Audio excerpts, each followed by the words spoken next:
Can I say something crazy? Will you marry me? Can I say something crazier? Yes!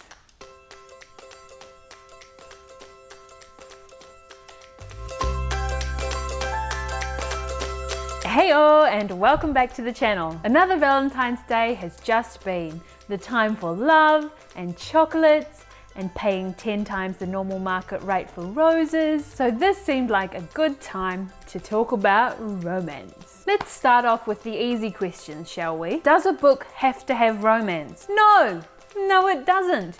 Unless you are writing in the romance genre and then it's kind of prescribed by the name of the genre.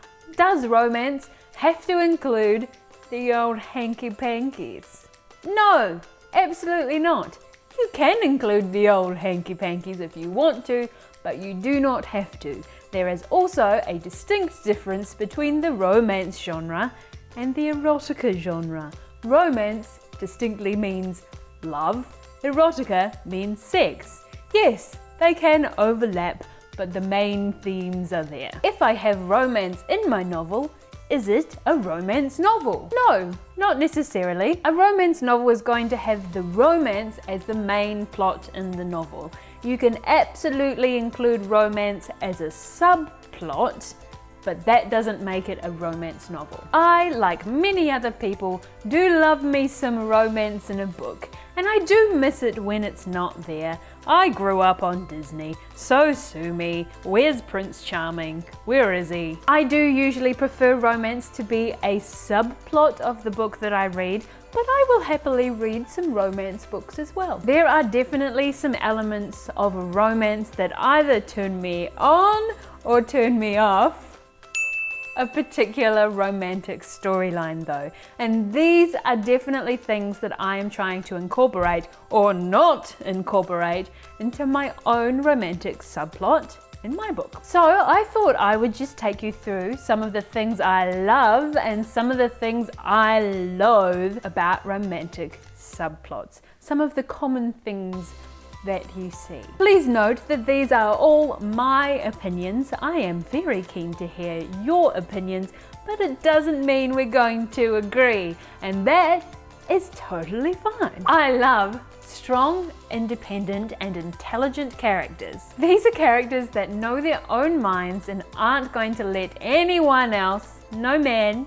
no woman, force their opinions onto them. They're going to have real and important conversations and form a real connection because they know what kind of person they are, and if they don't, they know what kind of person they want to be. This creates a romantic relationship of equals, which leads me to I loathe abusive relationships. This can be physically, mentally, emotionally, any kind of abuse that you can think of. And this doesn't always have to be a man abusing a woman. It can 100% go the other way. This could be if one character is constantly manipulating the other one, or if a character is constantly making the other one feel lesser than them. These relationships definitely have their place in writing and in fiction, especially if it's a story about someone getting out of one of these relationships. But if this is the primary romantic relationship and they're all hunky-dory about what's going on,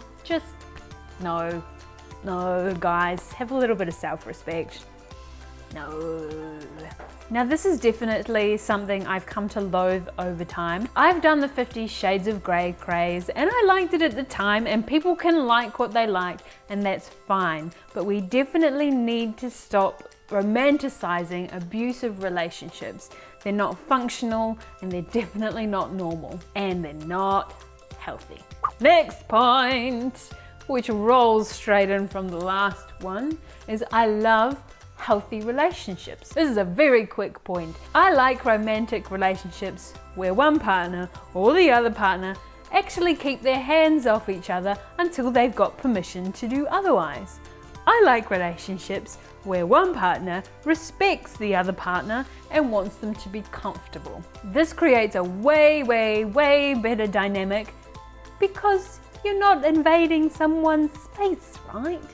Look at old Joe Blogg's stranger over there coming up and groping you. It's not romantic, that's freaking creepy. I loathe cliche characters. This usually stems from the character development itself, but it can definitely lead to a pretty cringe-worthy romantic relationship too. And you all have read it. It's the tall, dark and handsome guy. If it's YA, he's the coolest guy in the school. He's the jock, he's the one that all the girls want to date. And this guy inevitably ends up with that ugly girl who's not very popular, but she gets a makeover and then ends up being really pretty. Yay! This cliche can extend from YA and go all the way up to however old you like. It's always the bad boy and the good girl. It's been done. Meh. Thank you. Next. I love obstacles. I love when it's not easy for them to get together. These two people know that they really like each other, but there's something keeping them apart. Be that family or money or their own expectations of what someone should be. It all equates to the same thing, and that's that it's not easy. Or that it is easy, but then something forces them apart. Will they get back together? Won't they get back together? How will it end? I don't know. I'ma keep reading. I loathe cheating. To me, this is one of the crappiest things someone can do to someone else and really doesn't have any justification. And then the other person usually just forgives them for what they've done, like they haven't just crushed years of trust. Ugh. This is especially terrible when a book is written from the viewpoint of the cheater, and it's written in such a way that you're actually supposed to sympathize with this person who is cheating on their partner. I've read a book like this, and by the end of it, I actually just felt kind of queasy. It made me feel physically ill. I got to the end and I was like, I don't know how I feel about this. This is just horrible. I hate to love relationships. Now, I don't mean genuine hate, but relationships that started out with some kind of friction, but over time and through whatever circumstances you want to write into your book, they realize that this person isn't actually as bad as they first thought, and they're actually pretty awesome. Obviously, the best example in the world of this is Pride and Prejudice. Who doesn't love Pride and Prejudice? Pride and Prejudice is the most awesome book. Not movie. BBC series, guys. Pride and Prejudice BBC series. The movie was subpar. This can definitely be done wrong though. Very, very wrong. This requires time and patience and could take a really long time depending on the amount of friction at the start of the relationship. It doesn't happen like that.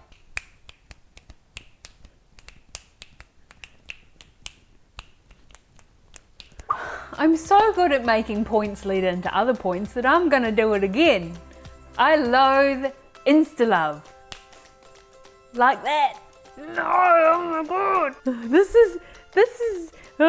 Insta-love is the worst. Insta-love is just the worst and is the number one thing you should avoid. No. Insta-romance is fine. That is very, very different. You can be physically attracted to someone when you first see them, or you can find them really funny or find them really charming, but that is not love. It is creepy if those words come out of somebody's mouth within at least the first few days. It is creepy. This person is mad. This is especially bad when used with my previous point, which is a hate to love relationship. Now, I normally like those, but it's gotta be, you know, over time, right? So I read a book last year. I did review it on my channel.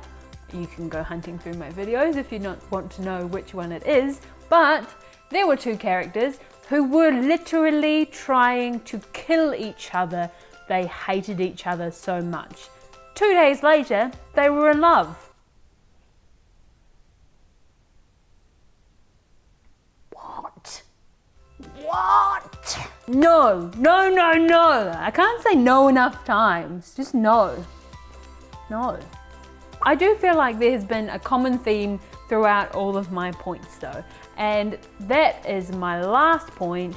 I love anticipation. Wait for it. Anticipation. There's nothing quite like a slow burn of a relationship, watching it blossom over time. As a writer, this is definitely something you want to incorporate into your book, especially for a romantic relationship. It adds tension, and tension is key. Will they? Won't they? I need to keep reading to find out. And if they do end up getting together or kissing or getting into the old rumpy pumpy, it's going to be so much more satisfying for the reader. It's a bit of fluff. So there you have it. Those are some of my loves and loathes for romantic relationships for this Valentine's Day that's just been a few days ago. I'm sure that is but the tip of the iceberg, so please let me know down in the comments below if you agree with some of my points, or if you can think of some other things that you love or loathe about romantic relationships in books. As always, I am on Instagram, Twitter, and reviewing on Goodreads, albeit reviewing slowly on Goodreads, but I'm still there. But for now, maybe go indulge in some extra Valentine's Day chocolate. Have one for me. And don't forget to laugh at yourself. I'll see you next time. Bye. Wow, my husband is blind. Whoa.